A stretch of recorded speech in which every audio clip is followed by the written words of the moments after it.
One thing that I was meaning to ask you, in your questionnaire, we have relocation camps, and you said, why do we keep calling it relocation camps? It was a concentration camp. Do you want to talk to us a little bit about that and your feelings about that whole situation? Well, I can talk about that. Okay. Yeah, but that's one thing I can't understand is why people keep talking about relocation centers. Actually, there were concentration camps. It wasn't like what Hitler was doing. There were no gas chambers and stuff like that. But their movements were restricted. There were guards over them. And so every time people says relocation center, I can't agree with that.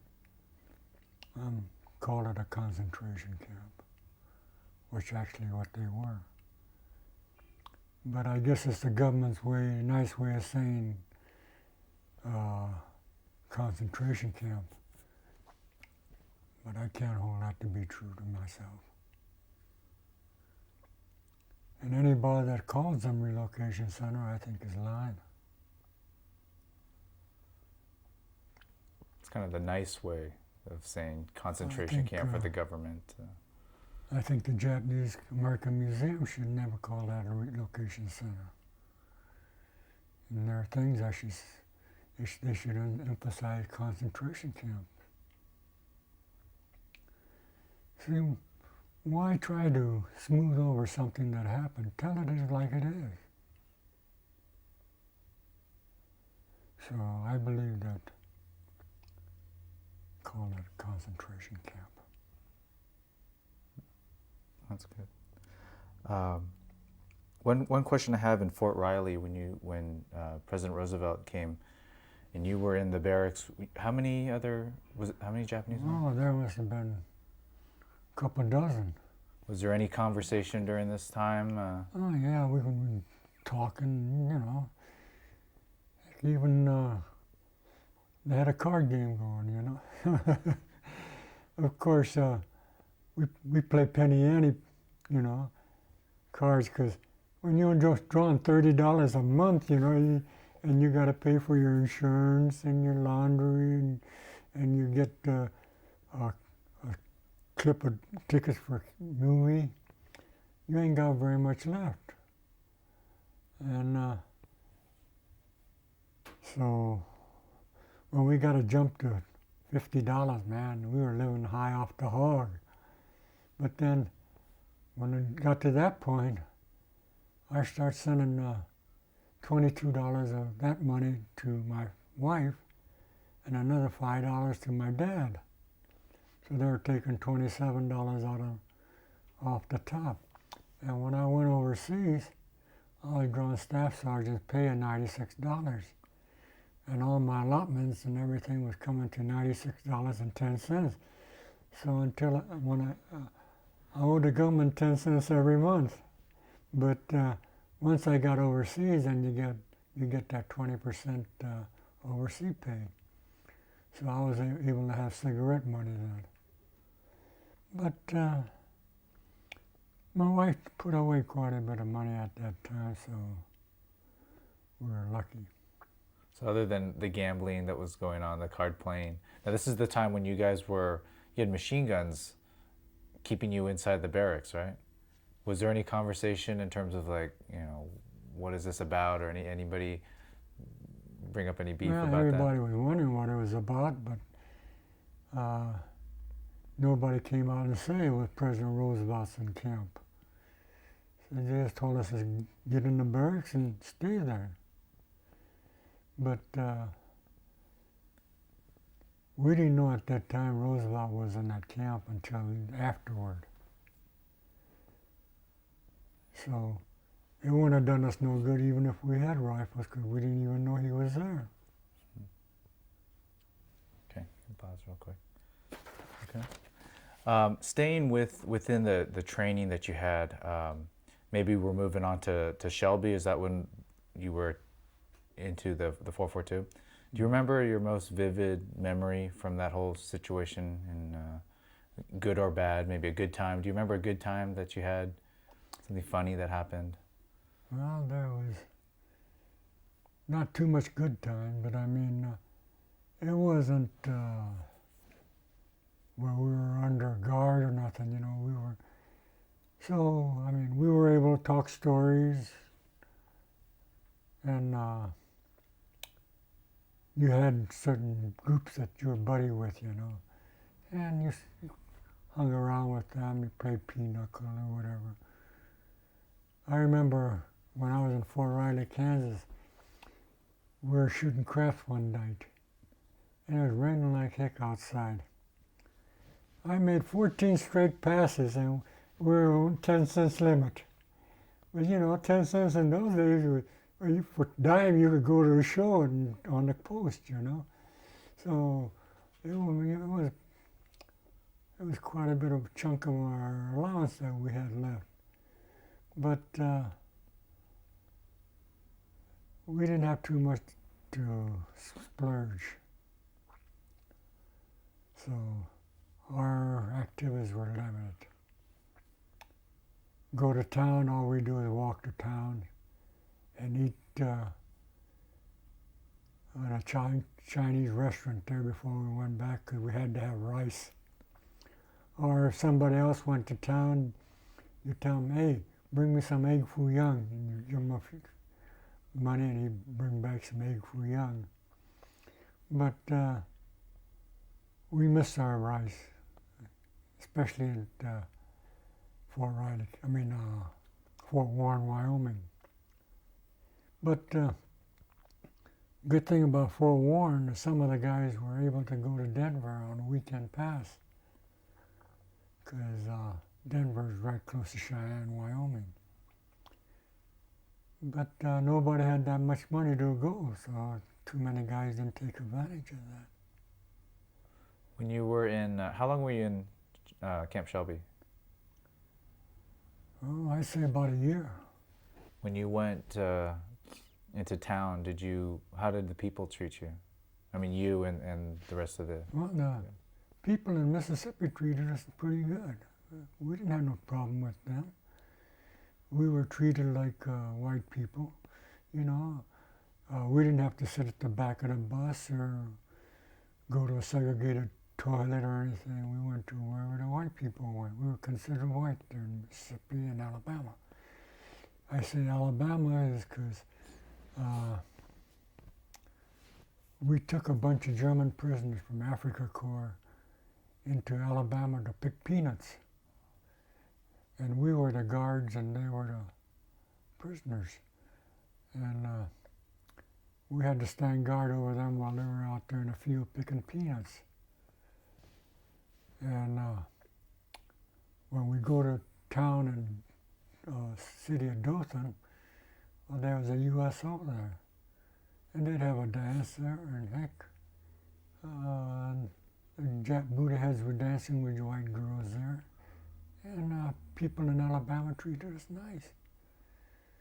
And the reason that they liked Alabama was that they give us a coupon or that you could buy liquor there. See, Shelby, in Kansas, we couldn't buy liquor. So when we got to Alabama, heck, we could buy liquor from the state store. And heck, my guys were lapping it up.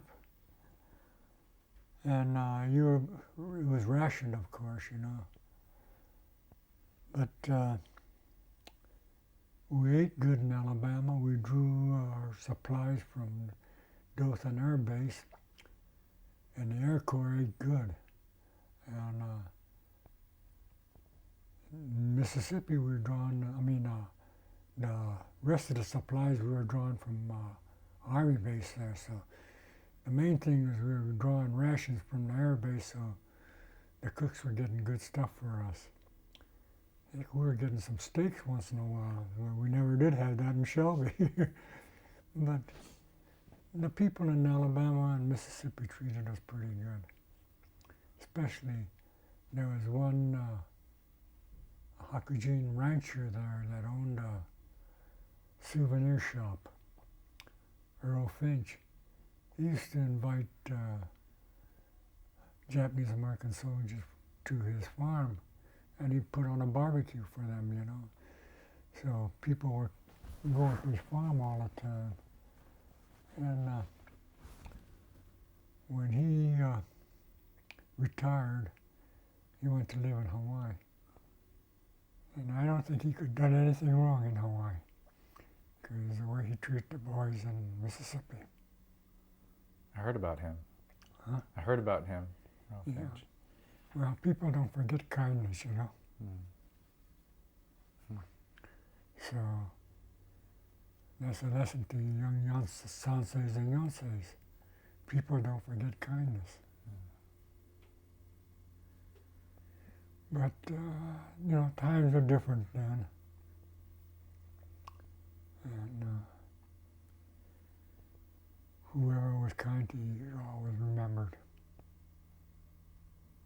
The USO dances, did you said, was it mostly the townspeople putting on the dances for the soldiers? Is that how the USO? Well, the USO, they had the dances. They put on the dances in Alabama, where we were at Dothan, and they'd invite us to come to their dance. And you were treated just like any other soldier? Yeah, we were treated just like anybody else. There were no fights or nothing, and us dancing with white girls or nothing. So, but that was a good part of Alabama. But Kansas is, they had dances, but I don't think we were formally ever invited.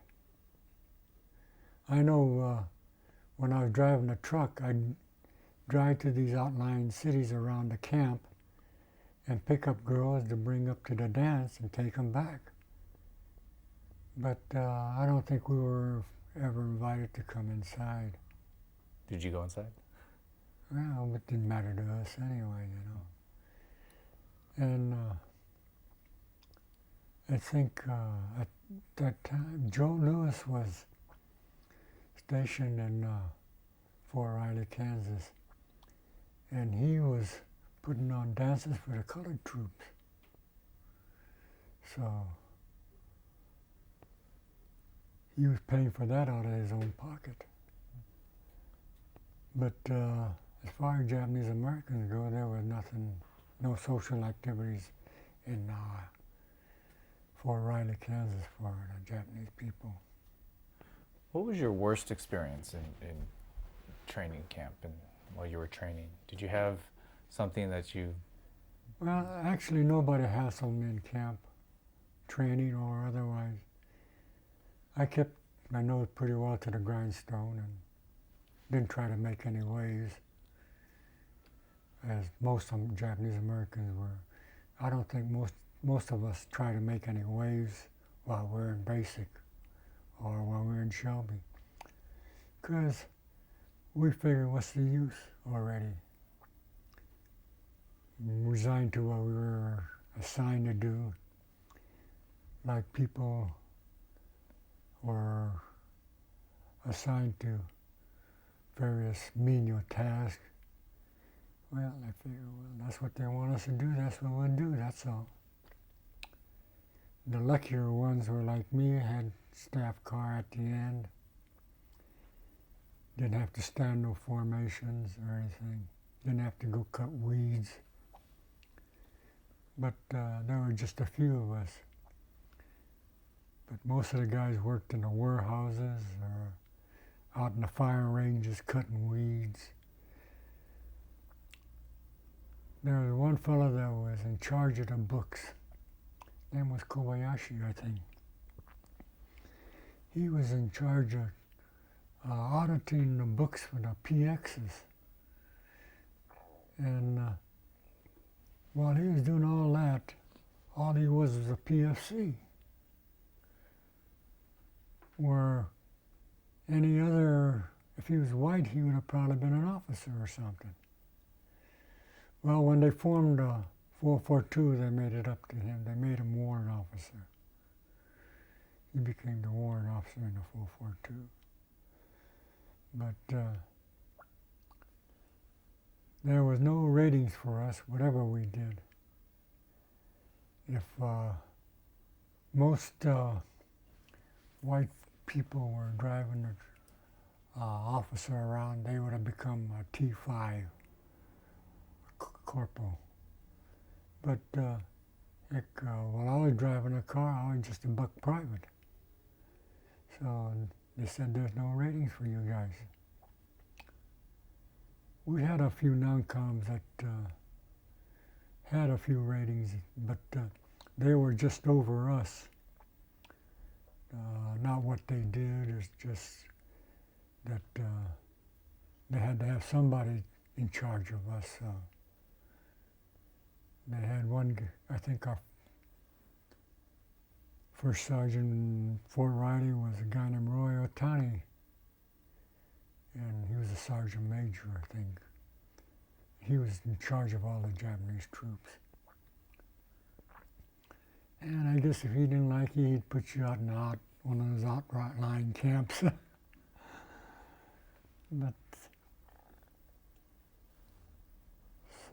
I don't know, I think he was harder on us than white officers were. How did you get along with the white officers? We got along all right. They didn't bother us too much. Did any of them want to be transferred? You know, watch the movie Go for Broke, and you see Van Johnson who wants to get transferred out. Is any truth to that? Man, I don't think that really happened. That happened before you joined the outfit. You know, when you come to, when you're assigned to 442, you come and talk to your regimental commander. And at that time, you can ask for a transfer if you want, see? Knowing that you're going to be into a segregated unit. So I think the white officers had that opportunity. They didn't want to come into a segregated Japanese-American unit. They had that chance. Even Colonel Kim had that choice. He had a choice of not joining the 100th or the 442. When he joined the 100th, the regimental commander asked him if he wanted to transfer out because he's Korean. And the colonel says no. He's got no beef with the Japanese American. And for what the colonel did for his troops, I think he's one hell of an officer. Colonel Kim has done more for the Japanese American after the war than most Japanese Americans themselves did. He's been on various committees. He's helped start the Japanese Museum, the monument. He's helped with the Cairo home. And there's not very many people that's involved in all those community activities. And he's involved in the Korean community as well. So for a man that's not a Japanese American, I think he's done a lot for us. Of course, you know, with having Senator Masunaga, Senator Inoue, Congressman Matsui, Patsy Mink, and I think if we didn't have those politicians fighting for us, we wouldn't have what we have right now. We're lucky that we were able to have these politicians fighting for us. Because, you know, I imagine politics is just like any other thing in life. I scratch your back, you scratch my back. I believe in that policy. I think a lot of us believe in that policy. You know, you don't bite the hand that feeds you, you know. But far as the 442 and the 100th, what they did and what we went through and had to put up with. The sanseis and the yonseis are the ones that benefited mostly,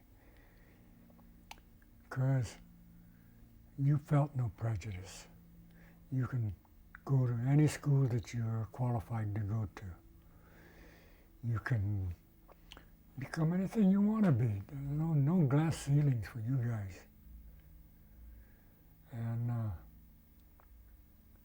it's, well, I think it's mainly due to what we did. And if you people don't believe in that, I'm sorry. Because we put up a lot of what we did.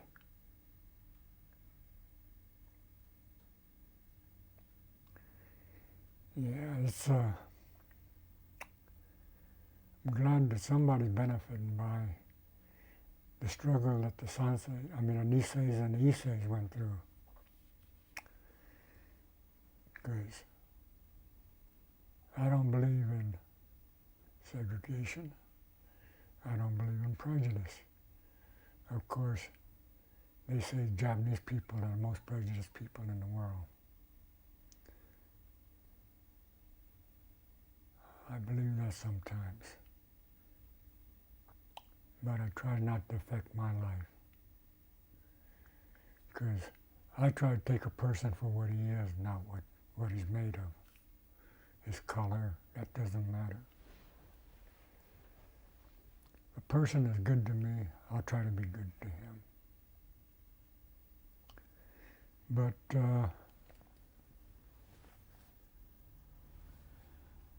I think we're all fortunate to be living in America. It's still a great country for no matter what fault it had. Even though we're put in camps, I think it's still a great country. And people that's been living in other countries, become citizens here, will attest to that. Not only Japanese, people from China, people from Mexico, people from Africa, wherever they come from. They come to this country, earn a living, live in this country, become citizen, they'll attest that it's still a great country. Well,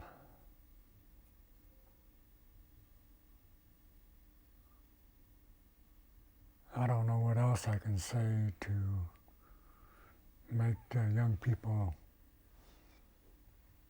know what we have in this country. But I hope they realize pretty soon that what a wonderful country America is.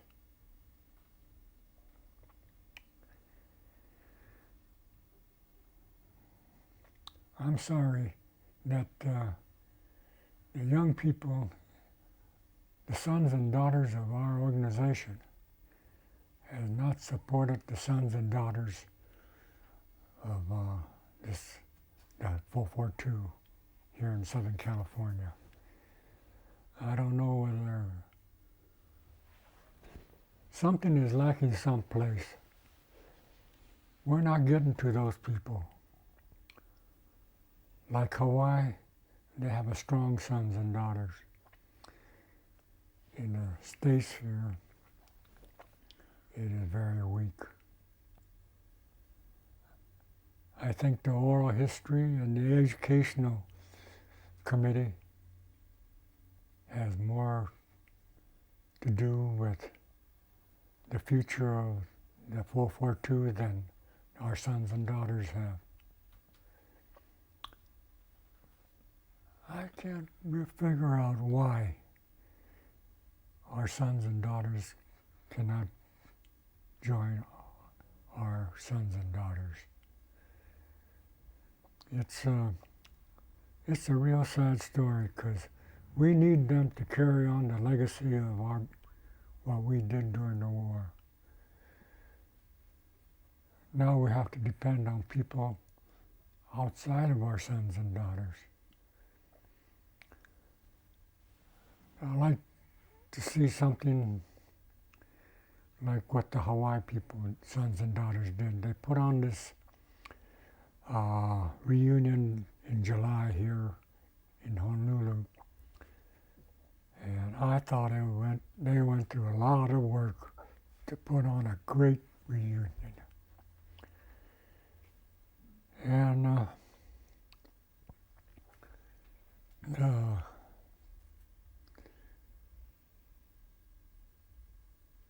unveiling is going to be done by the oral history and the educational part, the luncheon. I do not believe that it is strictly up to them. It should be our sons and daughters putting this on. Because the Nisei veterans are getting kind of old. I'm a pooch and I'll be 80 this year. And though I'm president of the 10442, I'm on the board of members on the foundation. I have a lot of work that I've been doing. I feel it's well worth what I'm doing. It's something that has to be done. And the only reason I'm going for the third year as president of the 10442 Veterans Association is to see that the monument is built this year. That's the main goal that I had 2 years ago when I was sworn in as president. I said, the number one object of my presidency will be the foundation and the monument. And I try to keep my word to the foundation on that score. Of course, I haven't tried to neglect my work as a president. I think we've had a good time the last 2 years. And I'm looking forward to another good year. We have some interesting things like Colonel Kim's luncheon, a week in Branson to salute Japanese American veterans in May, Vegas trip after that, after the unveiling in June, and various mini reunions that the chapters are holding in Vegas. So I think we're going to have another great fun year. And I hope that I can still be part of it this year. But everything is on the word go as far as the unveiling of the monument. The money is there in place to build a monument. What we lack now is the money for the educational part. I would like all veterans and friends to help raise money for the educational part. It is the part that we leave to the sanseis and the yonseis to carry on our work, and I think that's real important. I believe the educational part of the monument is as important as the monument itself. Because if we have the monument and no educational part, what good is the monument? It's just a piece of rock with 16,000 names on it and nobody to explain what it's for. So I believe that the monument is just a tool that the Educational and the Oral History Committee can use to implement their educational goal. So I believe all people that can help us raise money for this educational part would be welcome. And I don't know, maybe I'm talking too much, but we're having a raffle at the unveiling ceremony. The unveiling ceremony is not to raise money for the monument. That's just a tool to say thank you for the people that contributed